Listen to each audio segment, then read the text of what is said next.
Hello and welcome to the launch of the AmplifyFE Community Sector Audit. I'm Maren Deepwell and I'd like to introduce you to my co-speaker. Hi, I'm Emma Proctor-Legg. Great to be here. Hello Emma, how are you doing? Good, thanks. It's great conference so far, isn't it? Absolutely, I've been enjoying the last couple of days. It's been fantastic to see so many people from FE contribute presentations, and I absolutely loved Lou's keynote this morning. Did you catch that? I did. It was wonderful. So lovely to hear about all the joyful things. Joyful things indeed. Well, we're looking forward to adding to the joy, particularly for vocational education and further education participants, as we're so excited to launch today the Amplify FE sector audit. And we're particularly thrilled to follow in this session on from a fantastic plenary discussion that just happened on the future of learning technology, in which we were delighted to have Rebecca Garrett-Waters, the CEO of the UFI Trust, with us as part of the panel. So Rebecca has given us a fantastic bit of food for thought, and Emma and I are now looking forward to launching the sector audit with you. Emma, what do you say? Are we ready to jump in to our key findings from the sector audit? Absolutely. Let's go for it. Okay, brilliant.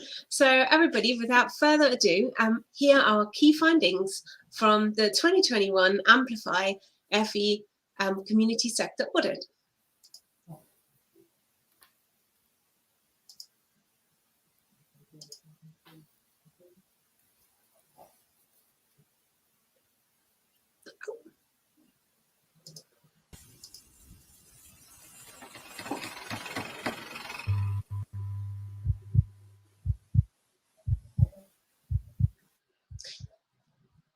Emma, can you hear the sound? Hello, and welcome to the key findings of the Amplify FE Sector Audit Report 2021.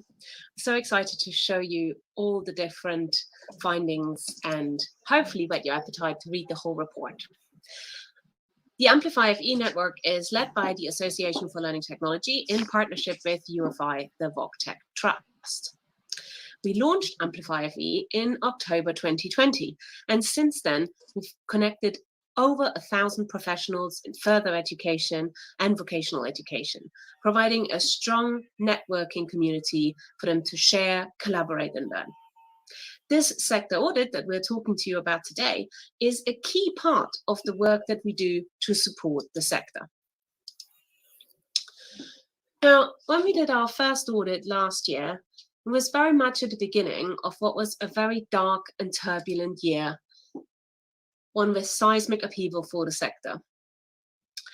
So from getting through the darkest days of the global crisis to keeping services going whilst scaling up blended and online learning, the pace has felt relentless to so many colleagues and communities out there.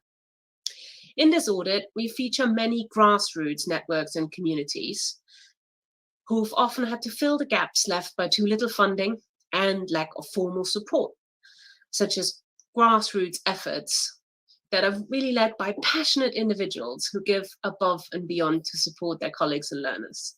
And if you're listening to us today, you know who you are. We really applaud you. We want to acknowledge and celebrate your efforts, but we also want to note that the need for structural changes, which professional bodies and sector organizations campaign for, is more urgent now than ever before. So in this year's audit, we've really focused on what's happened to the 100 communities of practice that we've looked at a year ago and how things have changed. In particular, we focused on communities that have stopped or started their activities, important changes to the sector landscape, and tracking where the conversation is moving on social media. And Emma, I'm going to hand over to you now to actually look at some of the key findings. Thanks, Maren. So we conducted the audit recently, and we found that there's been an increase in number of communities within the audit to up to 130. That's a 30% increase in communities surveyed. We've noted that there's a number of different platforms that communities use. Most of them use at least 2, and that the one where we've seen numbers decline has been mostly with the JISC mailing lists. The most notable community that's disappeared are the TES forums. So when we originally looked at it, there were 74 individual forums with 3 of them dedicated to FE and vocational education. So all of those have now gone. Twitter remains one of the most popular platforms. We looked at a total of 96 different Twitter handles, and we've included 17 new hashtags to the community map. So Twitter really is one of those kind of platforms where communities start out. In that process of looking through it, we've identified a total of 36 new communities, and we've noted that with COVID-19 that there has been a push towards communities using Teams and Zoom, obviously because people need to move to have meetings online and be able to kind of connect with people.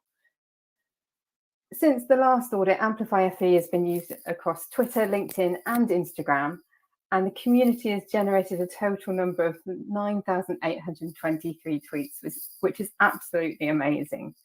And we would really recommend that you do check out us on social media. So we have this option where you can add your own hashtag to our community map. And during the process, since we opened it back in December last year, we've had these additional hashtags added. So you can see all of the ones here listed on the right-hand side where they are in regular use across Twitter. And obviously, we would really love to connect with you. So please do find us on social media. So we're on Twitter, we're on Facebook, we're on LinkedIn, and we're on Instagram. We've got a mailing list that you can sign up to as well. So find us, start that conversation, and just use AmplifyFE to help share and grow the network. Thanks, Emma. So we hope we've given you appetite to go and check out the whole audit at amplifyfe.alt.ac.uk/audit and follow the conversation on #AmplifyFE. All data from the audit has been anonymized and made openly available as part of our wider commitment to the Open COVID Pledge for Education. And it's Creative Commons licensed, so please do reuse and adapt to fit your own purposes. The audit had such a great response last year, we hope this year's will be even more useful. Thank you very much for joining us for this launch of the AmplifyFE sector audit. And with that, it's goodbye from me and goodbye from Emma. Thank you very much.